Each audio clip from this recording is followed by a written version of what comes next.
जो लोग जब सत्ता से बाहर होते हैं तो लाखों रोजगार देने की बात करते हैं, और जब सत्ता में आते हैं तो वापस से लाठी चलाने का काम हमारे युवाओं पर, हमारे शिक्षकों पर किया जाता है।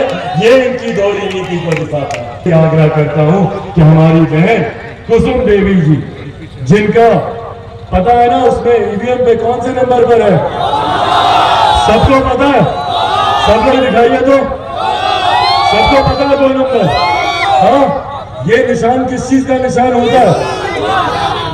विक्ट्री का निशान होता है। सही मायनों में इन दोनों नेताओं को अगर सही में श्रद्धांजलि होगी तो वो श्रद्धांजलि हमारी बहन कुसुम देवी जी की जीत से वो श्रद्धांजलि होगी कि विधानसभा में भेजे जो सही मायनों में हमारे लिए लड़ाई लड़े, जो सही मायनों में हमारे हक अधिकार की बातों को विधानसभा में उठाने का काम करें। और कहीं गलती से मौजूदा सरकार के प्रत्याशी चुनाव अगर जीतते हैं तो वही जंगल राज की बात होगी, वही लाठियां चलेंगी, वही अपहरण, डकैती, लूटमार, बलात्कार, हत्याओं का सिलसिला जारी होगा जो मुख्यमंत्री नीतीश कुमार जी के शासन में होता है।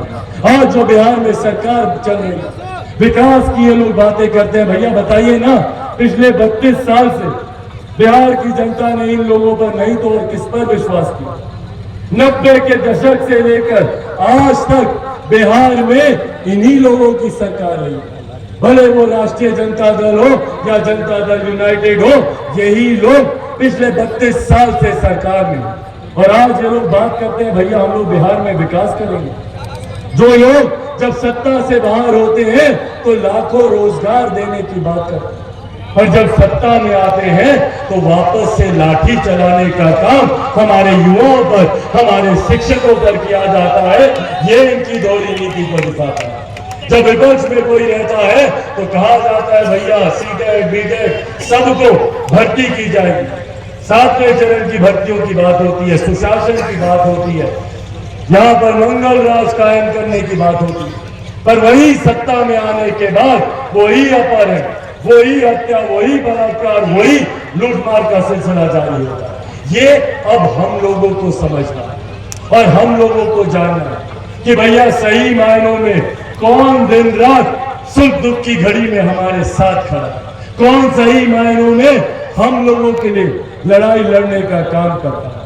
और आज साथियों, विशेष तौर पर यह आग्रह मैं अपने उन साथियों से करूंगा जिन्होंने हमेशा मेरे नेता, मेरे पिता आदरणीय रामविलास पासवान जी का साथ देने का काम किया, जो मजबूती से हर परिस्थिति में मेरे नेता के साथ खड़े रहे। मैं उन लोगों से भी अंत में यह आग्रह करूंगा, मेरे नेता को गए आज लगभग 2 साल हो गए। इन 2 सालों में मैंने हर संभव वो प्रयास किया, भले मुझे सड़क पे रह के संघर्ष करना हो, मैं कभी ना घबराया ना विचलित हुआ। मैंने हर संभव प्रयास किया कि कैसे मैं अपने नेता के सपने को पूरा करूं। विकसित राज्य बनाना मेरे नेता का सपना था। उन्होंने 50 साल से ज्यादा, 5 दशक से ज्यादा सक्रिय राजनीति में उन्होंने दिए ताकि हमारे प्रदेश के लोग आगे बढ़ सकें। और मैं गर्व के साथ कहता हूं कि 50 सालों में मेरे नेता पर कोई 1 रुपया तो क्या 1 पैसे तक का आरोप नहीं लगा सकता। इस बात का डर मुझे, उन्हीं का आंसू है, उन्हीं का खून है मेरी रगों में। और ये वादा आप लोगों से करके जाता हूं कि जब तक बिहार को एक विकसित राज्य नहीं बना दूंगा तब तक मैं भी चैन की सांस नहीं लूंगा। ये वादा आज आप लोगों से करता हूं। पर बिहार में विकास की बात अगर कोई एक नेता करते हैं तो वो हमारे प्रधानमंत्री आदरणीय नरेंद्र मोदी जी। कोई एक व्यक्ति जो बिहार को विकास की राह पर मजबूती से आगे लेकर जाने की सोच रखते हैं, भैया मैं उनकी सोच में कभी कोई खोट नहीं हो सकती। हमारे प्रधानमंत्री जी की सोच यकीनन यहाँ पर जिनके माध्यम से वो विकास को धरातल पर उतारने का प्रयास कर रहे थे वो नेता गलत थे, मुख्यमंत्री जी के माध्यम से प्रधानमंत्री जी ने कई बार सोचा कि भैया डबल इंजन की सरकार है, जो प्रधानमंत्री जी केंद्र में चाहते हैं उसको वो धरातल पर उतार पाएंगे, पर बिहार में वो विकास की योजना धरातल पर नहीं उतर पाई। उसके सबसे बड़े जिम्मेदार अगर कोई है तो वो मुख्यमंत्री नीतीश कुमार जी है।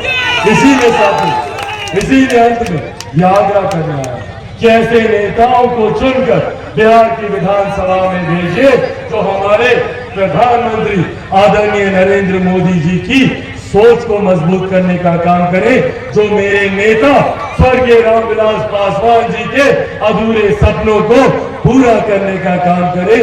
और इसीलिए ये आग्रह करता हूं कि हमारी बहन कुसुम देवी जी, जिनका पता है ना उसमें ईवीएम पे कौन से नंबर पर है, सबको पता है, सब लोग दिखाइए तो, सबको पता है 2 नंबर। हाँ, ये निशान किस चीज का निशान होता है? विक्ट्री का निशान होता है, विजय का निशान होता है। तो विजय तो पहले से ही सुनिश्चित है। इस बात को अब हम लोग को तय करना है कि 3 तारीख को कोई ना छूटे, कोई भी नहीं छूटना चाहिए। चाचा चाची, दादा दादी, नाना नानी, भाई बंधु, यार रिश्तेदार, सबको लेकर जाना है मतदान बूथ पर। वहां पर लेकर जाकर 2 नंबर पर बटन दबाएंगे ना। युवाओं को अकेले नहीं जाना है, अपने साथ 10-10 लोगों को लेकर जाना है। लेकर जाएंगे, चाची जाइएगा ना, आप उठाकर बताइए, सब लोग जाइएगा ना, सब लोग जाइएगा। तो 3 तारीख को 2 नंबर पर, और छाप कौन सा होगा? कमल का फूल। कमल के फूल पर बटन दबाकर आप लोगों को अपना आशीर्वाद देना। और सही मायने मेरे नेता को अगर श्रद्धांजलि, मेरे नेता के तमाम समर्थक, यहाँ पे मौजूद तमाम लोग सही मायनों में स्वर्गीय रामविलास पासवान जी को श्रद्धांजलि, जिन्होंने अपनी अंतिम सांस तक बिहारियों के लिए वो चिंता करते हैं। साथ ही में यहाँ से जिनका निधन हुआ सुभाष जी, वो भी अपनी अंतिम सांस तक संघर्ष करते रहे। सही मायनों में इन दोनों नेताओं को अगर सही में श्रद्धांजलि होगी तो वो श्रद्धांजलि हमारी बहन कुसुम देवी जी की जीत से वो श्रद्धांजलि होगी। यही अंत में आप लोगों से वादा लेने आया हूँ, और अंत में आप लोगों से पुनः याद करूंगा और ये विश्वास दिलाकर जाऊंगा कि चिराग पासवान मजबूती से हर सुख दुख में आपके साथ खड़ा, और आप लोगों का साथ ही है जिसने चिराग पासवान को तमाम विपरीत परिस्थितियों के बाद भी जीवित रखा। लाइव बिहार YouTube पर सब्सक्राइब और Facebook पर लाइक जरूर करें।